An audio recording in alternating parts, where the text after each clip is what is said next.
अवधूत चिंतना श्री गुरुदेव दत्त स्वामी महाराज की जय. छत्रपती शिवाजी महाराज की जय. श्री स्वामी समर्थ. आज मी आपल्याला गुरुवारचं मार्गशीर्ष महिन्यामध्ये गुरुवारचं उद्यापन कसं करावं पोथीनुसार, आपल्या मनाने नाही. गुरुक्षेत्राचं उद्यापन पण आपण पोथीनुसार करत असतो. नवनाथ पारायणाचं उद्यापन पण पोथीनुसार करत असतो. म्हणून पोथीनुसार गुरु आपलं मार्गशीर्ष महिन्याचे देवीचे गुरुवारचं उद्यापन कसं करायचं त्याच्याबद्दल मी आज पूर्ण माहिती सांगणार आहे. चॅनलवर पहिल्यांदा आला असेल तर अवश्य सबस्क्राईब करा, म्हणजे येणारा नवीन व्हिडिओ श्री स्वामी समर्थ महाराजांचे गुरुक्षेत्राचे आणि नवनाथ पारायणाबद्दल माहिती भेटेल. खूप महिलांचे पहिला गुरुवार छान गेला असेल, दुसरा गुरुवार नाही झाला, तिसरा गुरुवार नाही झाला, चौथा गुरुवारी आपल्याला उद्यापन करायचं आहे. यावेळेस 5 गुरुवार नाहीये, येणाऱ्या गुरुवारी मार्गशीर्ष महिन्याच्या गुरुवारचं उद्यापन करायचं. साधं आणि सोपं उद्यापन करायचं. उद्यापन करताना जास्त बडेजाव करायचा नाही. लक्ष्मी समोर तुम्ही काय पैसा दाखवणार आहे मला सांगा. आपण लक्ष्मीचं उद्यापन करतोय. आपण कोणाचं उद्यापन करतोय? लक्ष्मी मातेचं. आणि त्यांच्या समोर त्यांनाच काय आपण बडेजाव करणार आहे. म्हणून आपलं मन निर्मळ पाहिजे. साधं आणि सोपं उद्यापन करायचं. त्या दिवशी आपल्याला उपवास करायचा आहे, पूजा मांडणी करायची. साधी सोपी कलश मांडणी आहे ते करायचं. कलशातलं पाणी आपण बदलून घ्यायचं. कलशामध्ये सुपारी असेल, कॉईन असेल ते ठेवा. कलशाला स्वस्तिक करायचं छानपैकी. घरामध्ये औदुंबर जे उंबर असेल, आपलं उंबर प्रवेशद्वार आहे, तिथं हळद असेल, कुंकू असेल, गोमूत्र असेल ते टाकायचं. कापूर लावायचा. घरामध्ये सगळीकडे गोमूत्र टाकायचं सगळ्या ठिकाणी. परत पिवळ्या मोहरी हातामध्ये घ्यायच्या. पूजा मांडणी करायच्या अगोदर पिवळ्या मोहरी हातामध्ये घ्या. काल भैरष्टक म्हणायचं आणि घरामध्ये पिवळ्या मोहरी टाकायच्या. ते केल्यानंतर पूजा मांडणी आपली साधी सोपी पूजा मांडणी करायची. हार असेल, फुलं असेल, आपल्या घरी देवीचा टाक असेल त्या टाकावर त्या दिवशी अभिषेक करायचा. श्री सुक्त, पुरुष सुक्त, सिद्धकुंजिका स्तोत्र. टाकावर अभिषेक केल्यानंतर ते टाक आहे तो देवीजवळ ठेवून द्यायचा. खूप जण करत नाही. आपल्या घरामध्ये गणपती बाप्पाची मूर्ती असते ती पण घ्या. त्याच्यावर पण गणपती अथर्वशीर्ष, गणपती स्तोत्र याचा अभिषेक करायचा. दूध, पाणी, पंचामृत. गणपतीची मूर्ती घ्यायची. देवीचा टाक असेल तो घ्या, त्याच्यावर पण अभिषेक करावा. आणि नंतर ही जी सेवा आहे, देवीच्या टाकावर अभिषेक केल्यानंतर पुसून घेतल्यानंतर त्याच्यावर कुंकुमार्चन करायचं. कुंकुमार्चन करताना देवीचे 108 नावं घेऊ शकता. सिद्धकुंजिका स्तोत्र, श्री सुक्त, पुरुष सुक्त. पूजा मांडणी सगळी करून घ्यायची. पोथीमध्ये जे दिलेलं आहे ते अध्याय सगळे वाचा. पोथी महात्मा प्रत्येकाने वाचा. आणि आपण पोथीनुसार उद्यापन करणार आहे, लक्षात ठेवा. असं तसं नाही तुम्ही म्हणणार मग आम्ही 50 लोक जीव घालतो, 100 लोक जीव घालतो. पोथीमध्ये तसं वर्णनच नाही. जे पोथीमध्ये आहे तेवढंच आपण केलं तर त्याचं फळ भेटत असतं, लक्षात ठेवा. पोथीमध्ये काय वर्णन आहे? त्या दिवशी आपल्या घरी सवाष्णी येतील. शेवटचा गुरुवार आहे, चौथा. त्या दिवशी सवाष्णी येतील. ज्यांचे पहिला गुरुवार मिस झाला असेल, दुसरा मिस झाला असेल, तिसरा मिस झाला असेल, त्यांनी डायरेक्ट चौथा गुरुवार करू शकता. काही प्रॉब्लेम नाही, करू शकता. मग चौथ्या गुरुवारी सवाष्ण आहे. उद्यापन आपल्याला करायचंय. उद्यापन करणं म्हणजे काय असतं? आपण कोणतीही सेवा करतो त्याला नैवेद्य आरती करून उद्यापन करणं महत्वाचं आहे. त्या दिवशी पूर्णाचा नैवेद्य तुम्ही करू शकता. पूर्णाचा नैवेद्य, पुरण असेल, पूर्णाचे दिवे असेल ते करू शकता. साधं सोपं.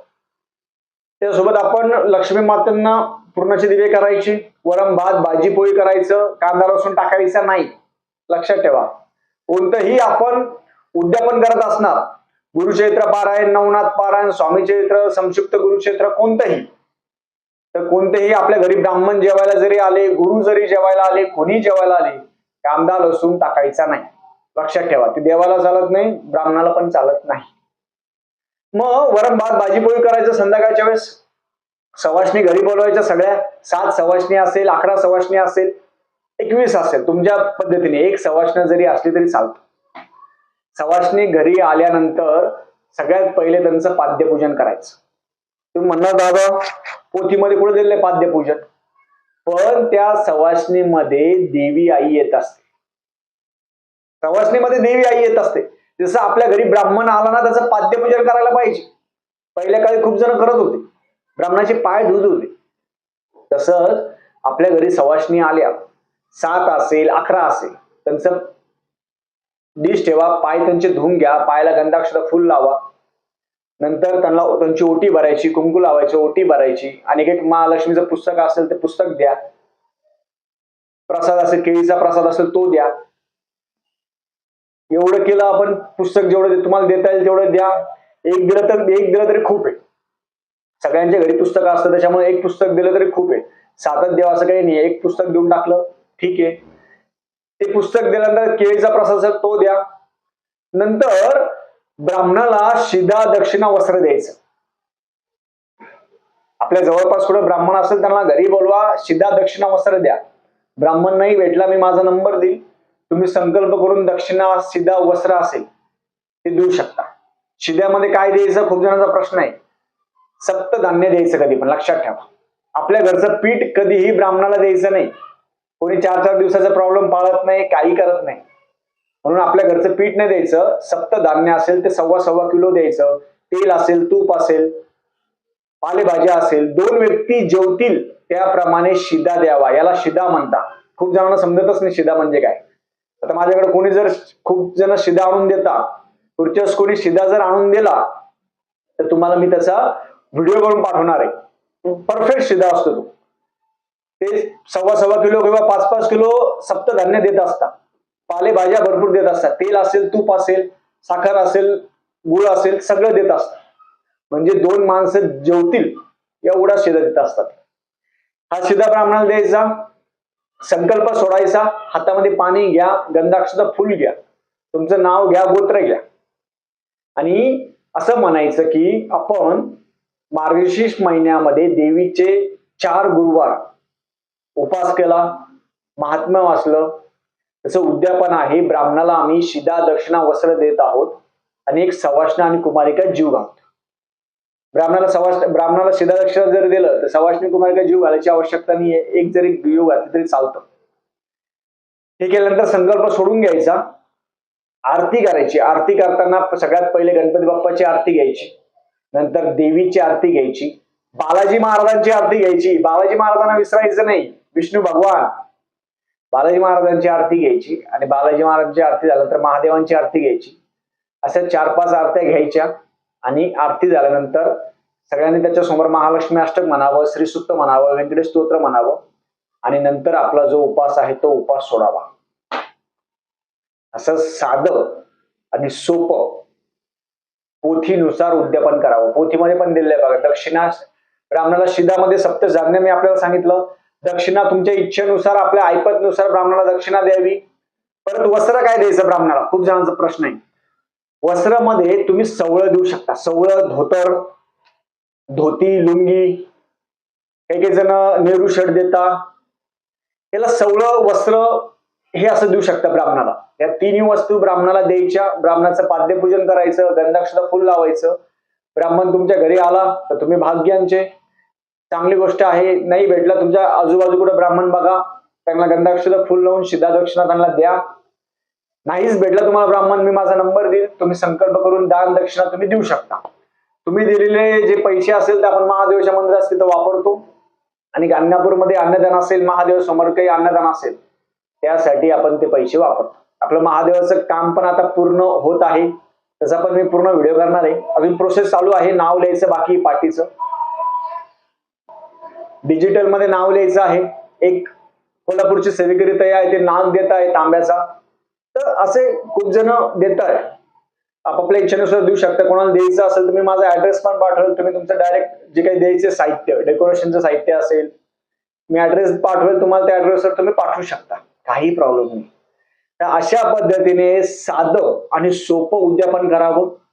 देवी आई समोर हात जोडून बसावं, नाक घासावे, आणि म्हणावं की देवी आई, तू आम्हाला सुख, शांती, समाधान दे. बाकी काही नका मागू देवी आई. 4 गुरुवार आपल्याकडून झाला उपास, नकळत झालं, काही चूक झाली, नाक कान पकडायचे, नाक घासायचे, झालेली चूक पत्रात घ्या, देवी आईला विनंती करायची, आणि साधं आणि सोपं उद्यापन करायचं. जास्त हे नाही करायचं की शेजारच्या बाईंनी 50 लोक जीव घातले म्हणजे मी पण जीव घातला पाहिजे, नाही. प्रत्येकाची परिस्थिती वेगळी असते, आणि पोथीमध्ये कुठेही वर्णन नाही की 50 लोक जीव घाला. फक्त सांगितलेलं आहे ब्राह्मणाला शिदा दक्षिणा वस्त्र हे द्या. आपण काय करतो, पोथीनुसार चालत नाही. आपण आपल्या मनाचंच ह्या मंदिरात देऊ का, त्या मंदिरात देऊ का, त्या मठात देऊ का, त्या केंद्रात देऊ का, त्या इथं देऊ का, तसं नाहीये. ब्राह्मणाला का भर द्यायचं सांगितलं ते पण प्रत्येक पोथीमध्ये बघा. गुरुचरित्रामध्ये पण तेच आहे. गुरुचरित्र 53-52 अध्याय तुम्ही बघितला, ब्राह्मणाला शिदा दक्षिणा वस्त्र. नवनाथ पारायणामध्ये पण तसंच आहे. म्हणून आपण आपल्या जे पोथीमध्ये जे वर्णन आहे त्याप्रमाणे करावं. जास्त बडेजाव करू नये. त्या दिवशी उपास असतो, त्या दिवशी दुर्गा सप्तशतीचे पाठ करावे जास्तीत जास्त. आणि त्या दिवशी जर तुम्हाला कोणी जेवायला बोलवलं तर मग जायचं का नाही जायचं, हा खूप जणांचा प्रश्न आहे.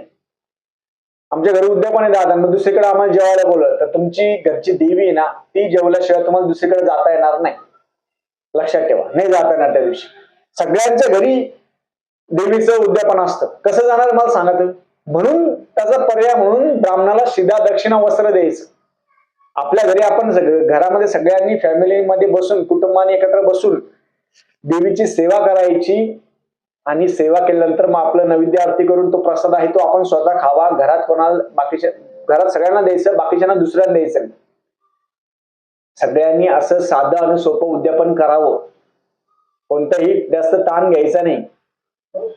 ताटावर आपण काय वरण भात भाजी पोळी, पुरणाची पोळी असेल, पुरण असेल, आमटी असेल, कांदा लसूण न टाकता नैवेद्य करावा, हे लक्षात ठेवा.